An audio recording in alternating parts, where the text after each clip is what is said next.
Investiture of the Gods, Chapter 53.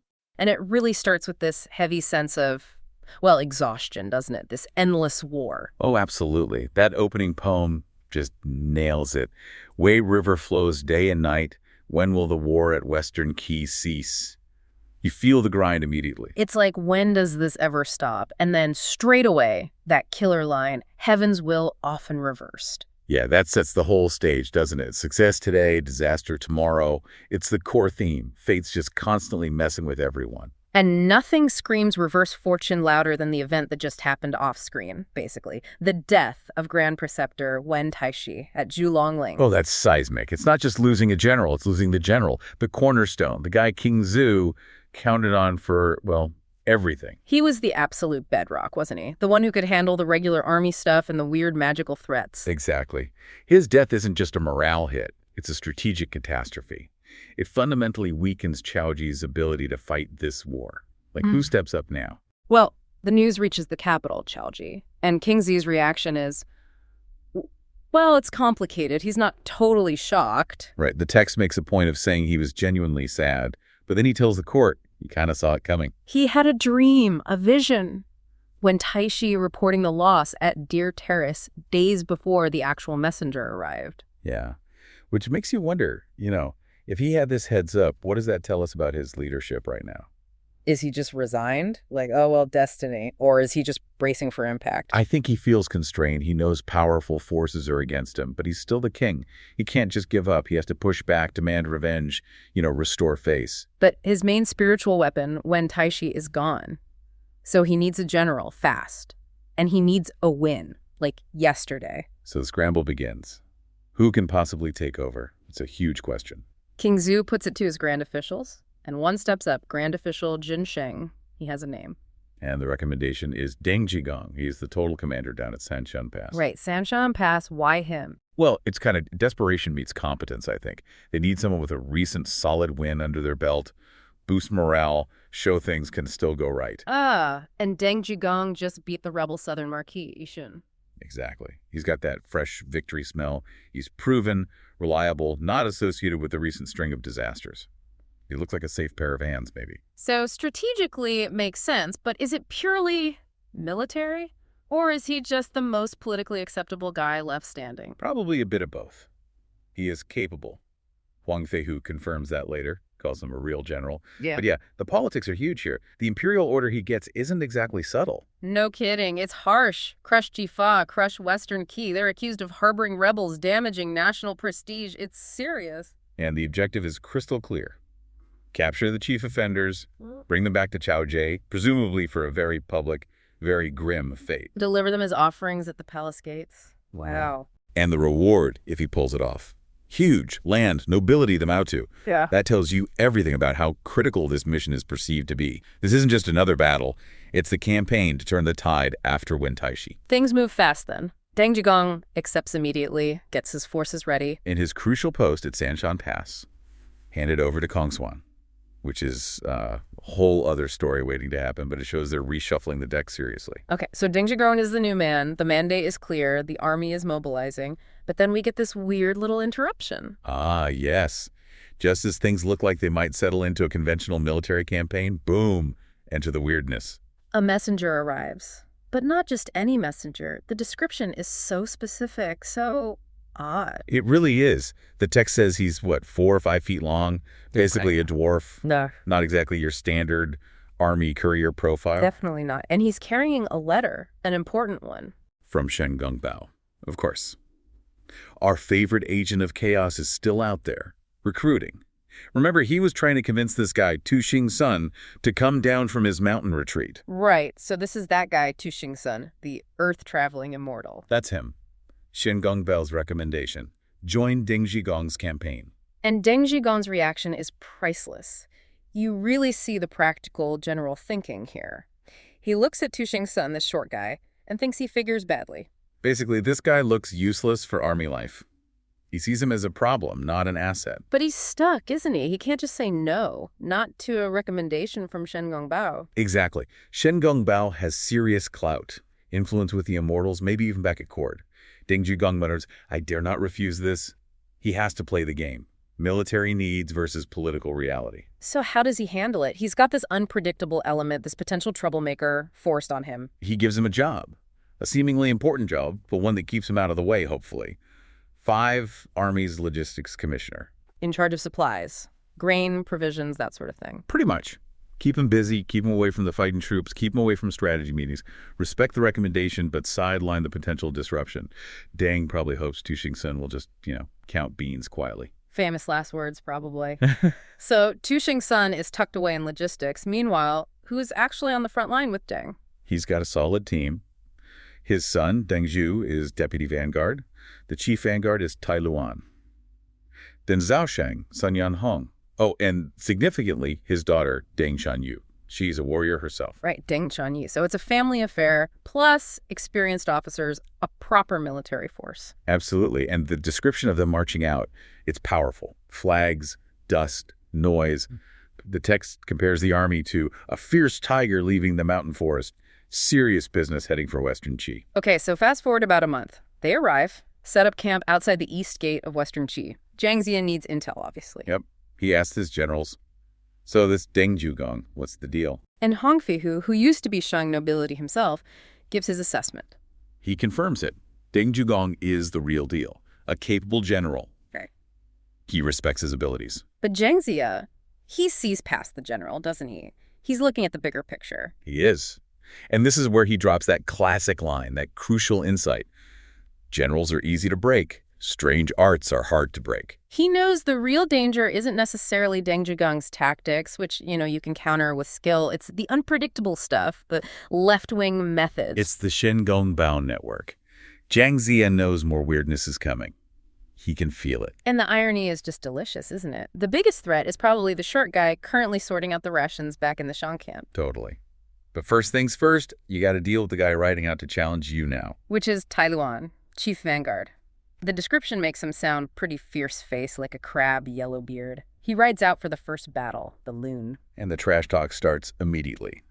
Tai Luan lays down the law. Western Qi are rebels, failing their duty, the usual stuff. But Nangongshi, riding out for Western Qi, he doesn't just defend, he goes on the attack, verbally. Oh yeah, he throws every single recent Shang failure right back in Tai Luan's face.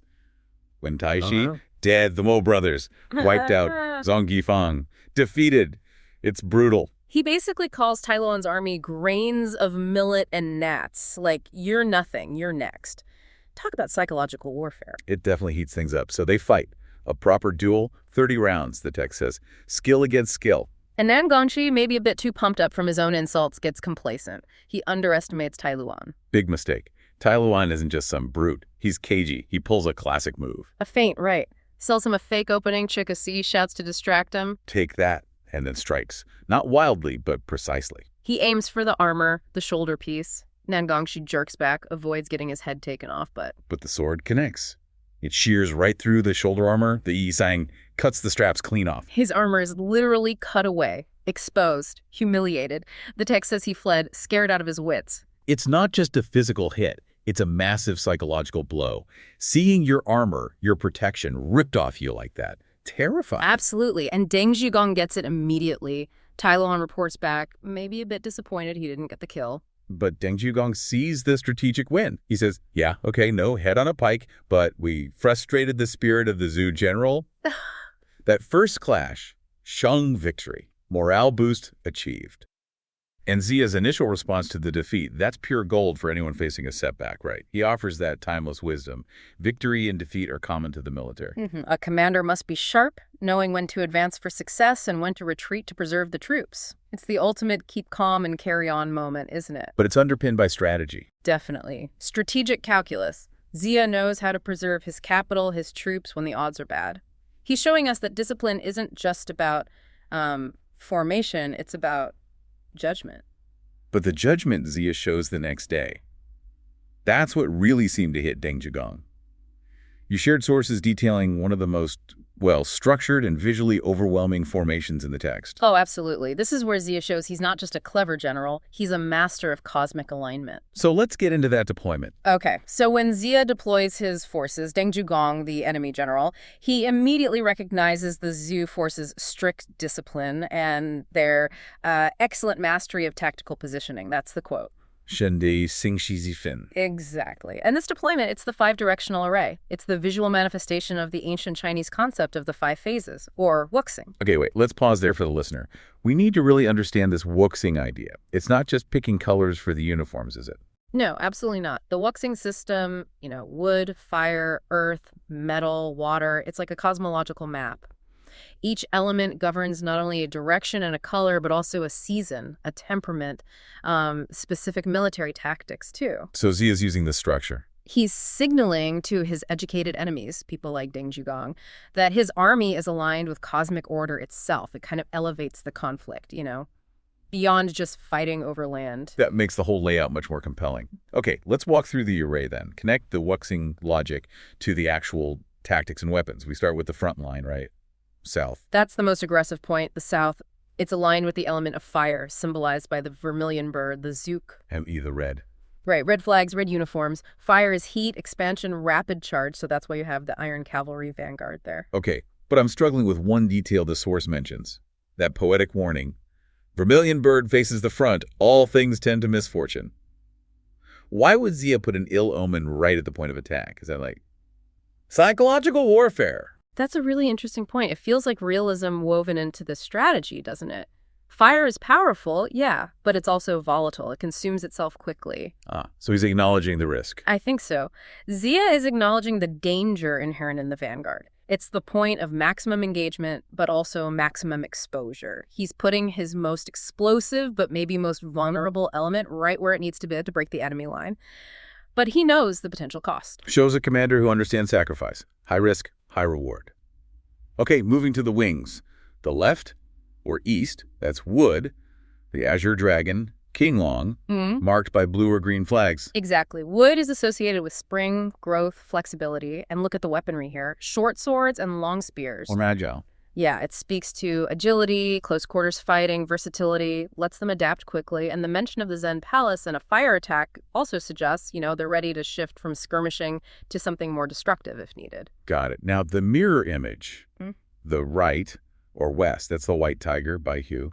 West is aligned with metal, and the letters are white. Right. And metal governs hardness, sharpness, defense.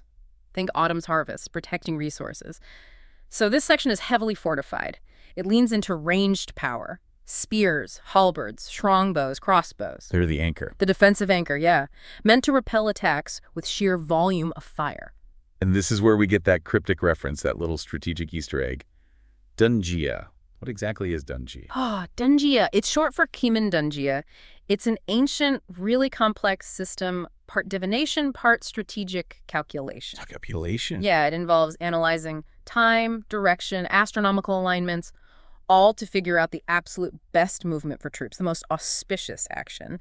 By mentioning it here, the text is hinting, this isn't just a static wall of troops. And so the White Tiger unit is calculate. Constantly calculating the optimal moment, the best trajectory for defense for counterattack. It's the unit of hidden, calculated complexity. Wow. No wonder Deng Jiugong was impressed. He's looking at an army that's not just organized, but like mathematically and cosmologically perfect. It really is something. Okay, finally, the rear. The north. Aligned with water, the black tortoise, Xuanwu, black flags. Right. Water is about flow, support, depth. The north is the anchor, the reserve. Their purpose is explicitly support and flanking. Zuyuying. Exactly. And their weapons, whips, maces, hammers, they're heavy, stabilizing. Perfect for stopping a flanking move or delivering a crushing counterblow when the enemy is weak. And overseeing all this perfect geometric power, the center, Ziya's command post, anchored by the apricot yellow flag. That's the element of earth. Stability, the center point, control. Ziya, riding his mythical Sebastian mount, surrounded by 24 golden-armored generals. It's less like a tent, more like a geometric, almost impregnable fortress. The level of detail in Ziya's prep, it's stunning. Yeah. Even before a sword is drawn. So Ziya lays out this perfect cosmic formation. Impressive stuff. But the question is, what impressed Deng Jiugong more, the geometry or maybe the political implications of this perfect order? Because once the array was set, the fighting didn't start with blades, did it? No, it started with words. It was almost a necessary pause. In classical Chinese warfare, you had to establish moral superiority. Legitimacy was huge. Deng Jiugong represented the established Shang dynasty. Exactly. He couldn't just fight. He had to try and destroy the moral foundation of the Zhou rebellion first. Right. So Deng confronts Ziya, praises the visual strategy, but then goes straight for the jugular, loyalty-wise. His core argument is rooted in Confucian morality Shang, the proper hierarchy, the duties of a subject. He calls Ziya a disloyal traitor, Pengguo. He asks why a revered Kunlun mountain scholar, someone who should know better, would abandon his duty. Framing the Zhou rebellion as moral chaos. Precisely. And demanding surrender to stop the suffering of all the people. It's a powerful play. Loyalty to the old order protects everyone. That is a powerful argument. How does Ziya possibly counter something like that? Well, Ziya just laughs. He dismisses the whole speech as like a fool speaking in a dream, Qiren Shumeng. He doesn't even bother defending his personal loyalty. So what does he do? He pivots. He appeals to a higher authority, the mandate of heaven, and historical precedent. Arguing that the world has basically already moved on. Exactly. He states it flat out. The world now supports the Zhou, and popular opinion follows suit. Tianxia Gizu ranks in Shaoxun.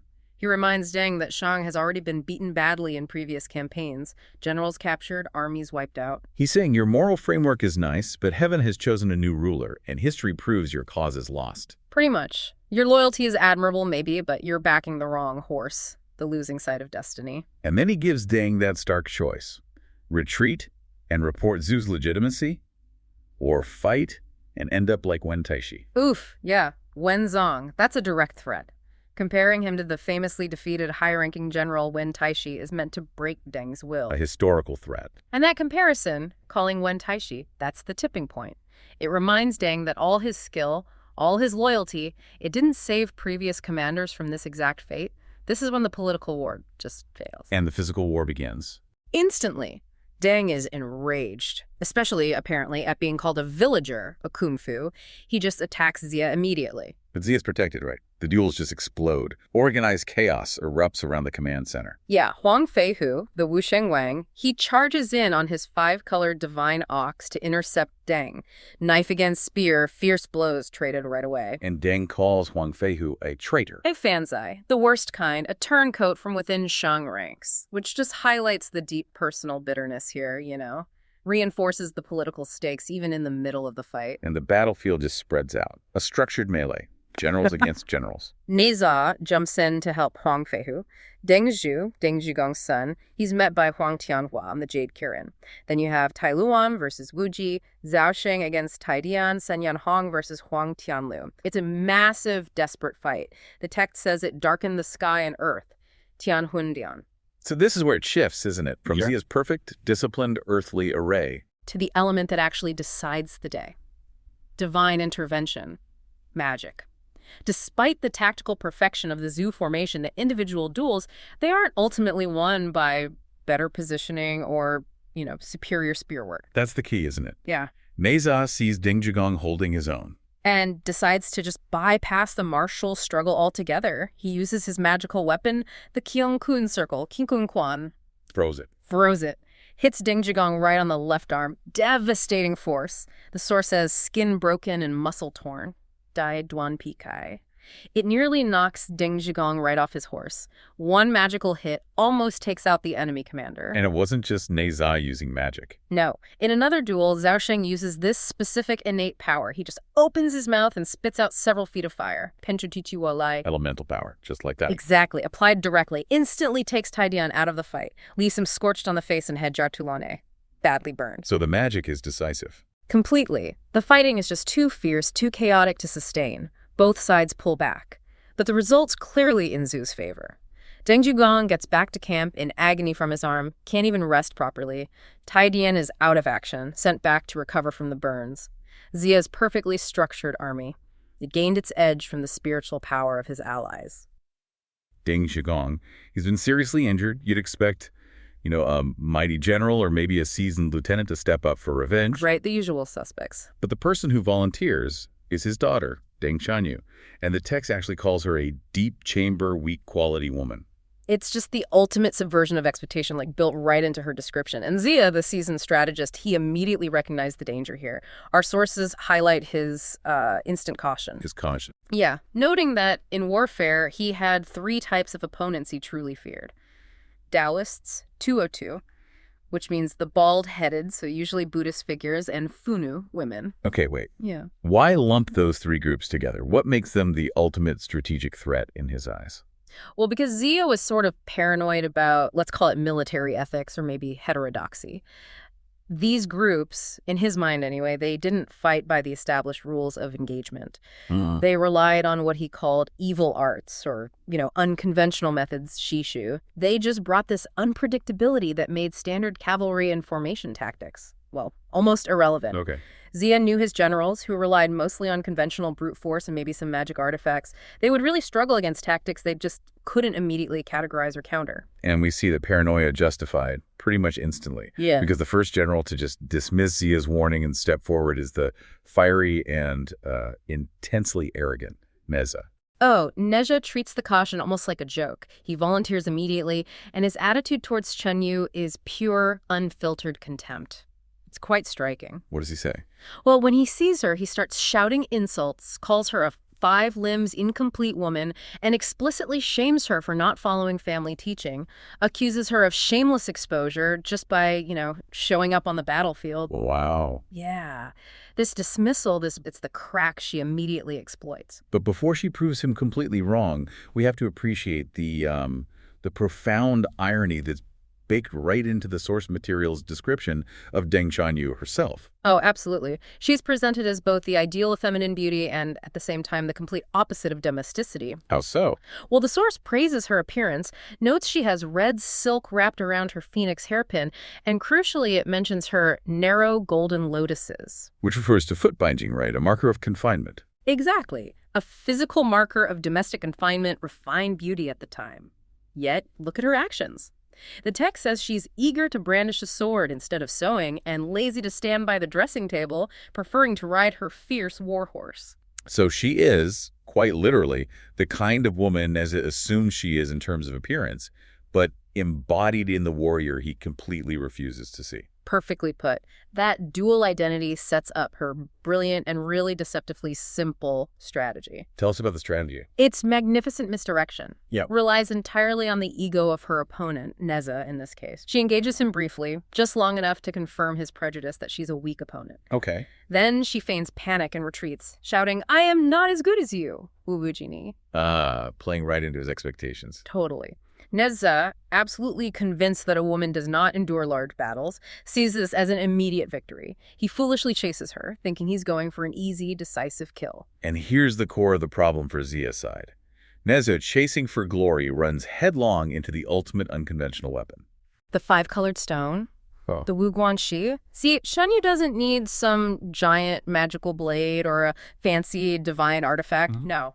She just turns back, takes this small, precise projectile, and throws it. Bang! Hits Neza square in the face. Ouch. Yeah, the text describes him retreating in utter disarray, his powdered face turning this hideous blue and purple, his nose and eyes flatten. It even says immortals are forced to frown after being hit by this thing. The physical damage is only half of it, though. The psychological damage, the public humiliation, that's critical here. Absolutely. And who rushes in immediately to rub salt in the wound? Let me guess, his own teammate. Yep. Huang Tianhua. The infighting is almost the best part of the drama here. What does he do? Tianhua immediately starts mocking Neza, jokes that the injury might have broken his appearance, po Shang, and suggests this whole thing is basically cursed. So petty. It is. And it's important for you to realize that Tianhua's main motivation for fighting next. It isn't loyalty to Ziya, it's not strategic recovery. It's ego. It's driven purely by the fear of continued mockery from Neza. He doesn't want Neza laughing at him anymore. So Tianhua goes out, fueled by ego and peer pressure. And we see the start of what you could almost call the curse of broken noses. It's an immediate, just disastrous failure of adaptation on their part. Tianhua vows to fight, and the sequence of events is, well, it's virtually identical to Neza's defeat. You're kidding. The exact same thing. Pretty much. He engages, she feigns flight, he chases the text, explicitly says he's thinking, if I don't pursue her, I'll be mocked again, and then she turns back and throws a stone. I have to stop you there. This is where I find Ziya's leadership, or maybe the team dynamics, really perplexing. We know Ziya is supposed to be this brilliant strategist. Right. Yet, the source seems to imply he didn't just halt the line and say, okay, stop, new plan. After the first general got hit like that, was his authority just, I don't know, overridden by the sheer hubris of these heroes? I think that's really the crux of the issue. Ziya's wisdom warns them about the unconventional threat, right? But the culture of the general staff, the arrogance of these powerful figures, it overrides tactical discipline. They just couldn't believe it. They dismiss the source of the danger, the weak quality woman, rather than adapting to the method of the danger, which is the stone. And Tianhua pays for it big time. And his damage is described as being far worse than Nez's, wasn't it? Significantly worse, yeah. She hits him so hard that the description notes she broke the bridge of the nose, Dudwan Shingen. Okay. And that carries this additional layer of mythic consequence. It's a curse of 100 years of bad luck. So this wasn't just a physical injury. It was like a mark of shame and real ill fate. Wow. And the irony then comes full circle, doesn't it? Neza, the original victim, now nursing his own flattened, discolored face. He gets the immediate satisfaction of throwing Tianhua's exact previous words right back at him. What does he say? A general must I observe 4 directions. Ear listen 8 sides, Nezha retorts, basically mocking Tianhua's lack of awareness. Unbelievable. This petty personal squabble just confirms that both generals were way too focused on internal politics and their own perceived superiority to notice a consistent, deadly tactic being used against them. Ziya finally had to step in, not really to plot strategy, but just to break up the locker room infighting. Okay, so the team finally, belatedly, realizes their brute strength and conventional magical weapons are just irrelevant against this level of precision projectile. Right. They need a specialized defense. They need a counter-projectile specialist. Exactly. And that's when Yang Jian recommends the really bizarre, truly unconventional solution for what becomes the ultimate test. Long Zuhu, the dragon whisker tiger. You mentioned he's one of the strangest characters in the entire text. Tell us more about this anti-stone specialist. Oh, Long Zuhu is physically just a creature of pure mythic chaos. The source goes into vivid detail. He has hands like a falcon, feet like a tiger, a body that moves like a slick fish, and whiskers described like a shrimp's. Okay, that's unusual. Definitely. He's an ancient being tied to cloud water, and destiny says he has to aid Ziya.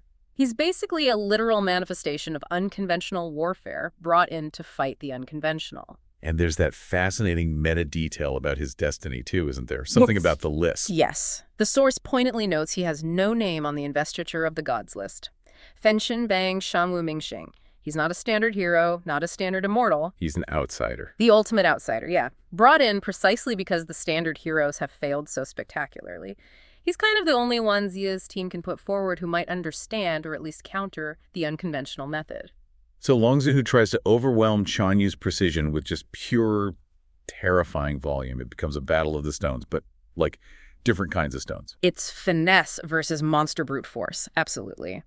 Long Zuhu immediately opens fire with his own projectile attack, throwing stones the size of grinding stones, Mo Pendashao. Huge ones. Massive. They fall like flying locusts or thunderbolts, creating this overwhelming barrage. The whole idea is just to destroy the smaller weapon and maybe the wielder with sheer mass and chaos. But once again, Shan Yu's finesse wins out. She doesn't get hit. She's a master of situational awareness. She skillfully dodges the barrage, and she realizes that even if the massive stones miss her, they're still dangerous if they hit her horse. Good point. So what does she do? She feigns retreat.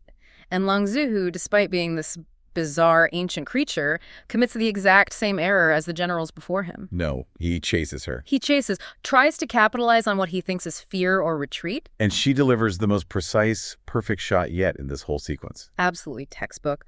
Long Zuhu sees the stone coming, and because of his bizarre physiology, he ducks his head down to avoid it. But his unusually long, exposed neck leaves a perfect, vulnerable target. The stone hits him precisely on the back of the neck, the Jingzi Wargu, basically the neck hollow bone, twists it severely. Then a second stone strikes his unique footing, causing him to lose balance and fall, leaving him completely vulnerable for capture. Just like that.